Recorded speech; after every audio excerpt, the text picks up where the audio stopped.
dans le titre de cette vidéo, nous allons réaliser un fan art de Mon voisin Totoro.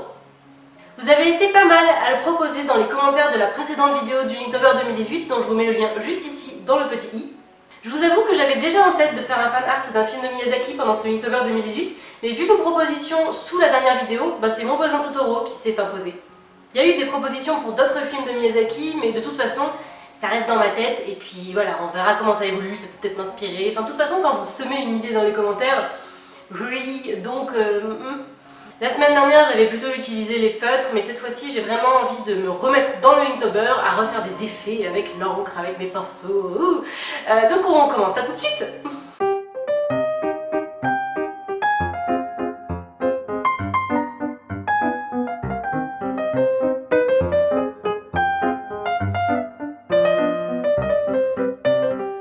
Pour cette illustration, comme d'habitude, on commence avec un sketch et je suis vraiment contente de celui-ci sur le process parce que je pense que la façon dont je l'ai fait aujourd'hui a été un peu différente de d'habitude parce que justement j'ai pu m'entraîner à gérer la pression de mon crayon différemment sur la feuille grâce à l'exercice dont je vous ai parlé dans le sketchbook morning avec le stylo bic. Je vous mets le lien juste en haut à droite dans le petit i. Le fait que j'ai moins appuyé sur mes traits de construction a fait qu'au final, j'ai pu avoir un sketch plus détaillé et plus précis. Ça, c'est le résultat de cette meilleure gestion de la pression et également du fait que je suis vraiment contente de ça, réussi à prendre plus mon temps. Je sais que je le dis tout le temps parce que c'est une vraie difficulté pour moi que de prendre mon temps sur mes illustrations. Et là, pour le sketch, je me suis bien appliquée et je voulais faire les détails sur le sketch parce que d'habitude, je ne les fais pas en fait. Je les ai en tête, mais je ne les mets pas sur papier. Et c'est vrai que ça me porte préjudice par la suite parce que parfois, j'oublie de mettre des détails ou il y a des choses que je ne fais pas parce que j'ai plein de choses, d'autres choses à gérer en fait au moment de la colo. Et c'est pour ça que c'est important de bien détailler son sketch à la base, ce que je ne fais pas d'habitude et ce que j'ai fait là, donc youpi!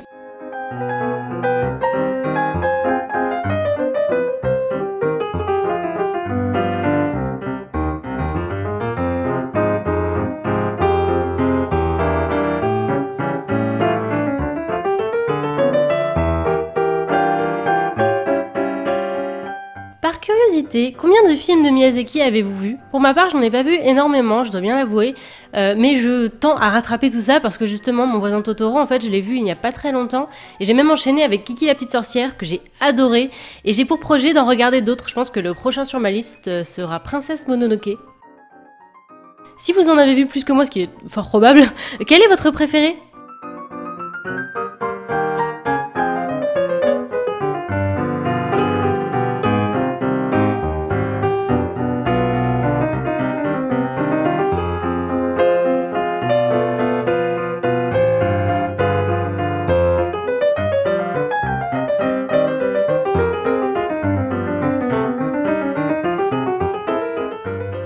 Je ne sais pas si vous avez eu la même sensation que moi, mais quand je regarde un film de Hayao Miyazaki, j'ai une espèce de mélancolie qui naît pendant le film ou même après, parce que j'ai l'impression qu'il y a plusieurs façons de percevoir ces films, c'est-à-dire qu'il y a un côté très adulte parfois sur les sujets traités et sur le fond, mais il reste quand même très accessible à un jeune public par souvent les personnages principaux qui, eux, n'ont pas l'air d'être très touchés par les côtés adultes des sujets qui sont traités. Enfin, je sais pas trop comment expliquer ça, mais par exemple dans Kiki la petite sorcière, il y a un vrai fond à la symbolique de l'évolution du personnage dans le film, etc.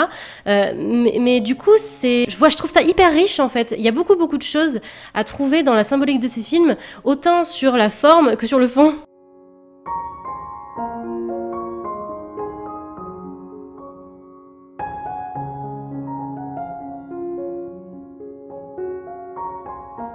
Après, j'aime pas trop segmenter les sujets adultes et enfants, parce que voilà, je pense que vous comprenez ce que je veux dire.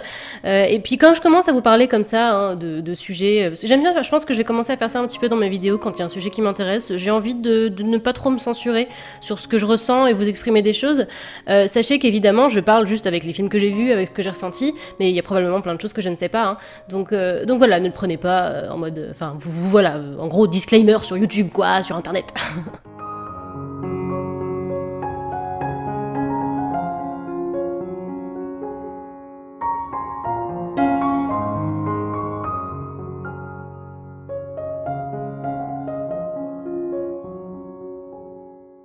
Comme vous venez juste de le voir, quand j'ai humidifié ma feuille pour commencer à ancrer, j'avais complètement oublié que la feuille allait gondoler, donc j'ai oublié de la scotcher, ce qui fait que je me suis retrouvée en mode « Ah, qu'est-ce que tu fais ?»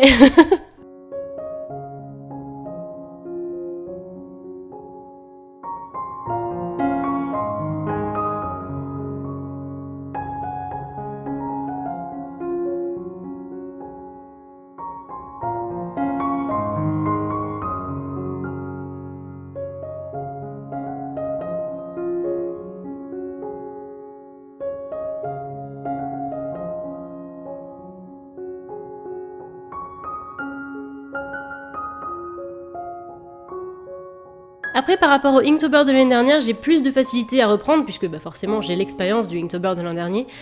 Donc je connais un petit peu mieux le médium, je sais comment l'encre va évoluer sur la feuille. Donc là, par exemple, ce que vous êtes en train de regarder, c'est la phase à laquelle je définis mes zones d'ombre et mes zones de lumière pour ensuite venir faire plus de détails avec un pinceau plus petit.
C'est à ce moment-là du process qu'on est content d'avoir bien détaillé son sketch parce que d'habitude, c'est à ce moment-là que j'ai quelques difficultés à retrouver mes formes parce que j'ai déjà en tête les ombres et les lumières que j'ai faites juste avant, etc. Donc là, voilà, c'est pour cette étape-là que je suis contente et que je sens qu'il y a eu de l'avancement en fait dans ma façon de procéder et qu'il y a eu un vrai progrès au niveau des détails.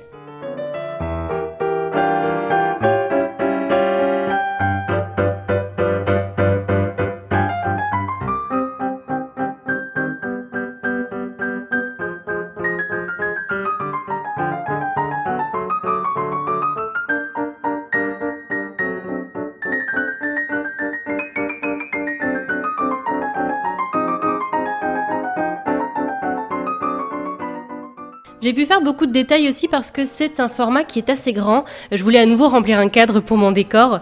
Chose que je peux faire également parce que je ne fais pas le Inktober tous les jours cette année. Je fais un dessin une fois par semaine. Donc voilà, je peux faire des choses un petit peu plus grandes, un petit peu plus travaillées que l'année dernière. Parce que c'est vrai que quand on fait le Inktober tous les jours, j'avais pris des petits formats. Mais c'est compliqué quand même de prendre son temps. Surtout moi qui ai du mal avec ça.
À partir de là, les volumes commencent bien à se préciser au niveau de la verdure, enfin verdure qui n'est pas verte, mais vous avez compris.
Pour finir tout ça, j'ai sorti mes crayons de couleur pour placer quelques teintes de manière stratégique.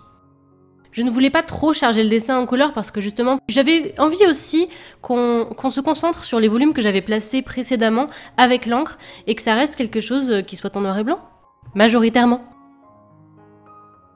Je trouve quand même que ça rajoute une petite touche de peps au rendu.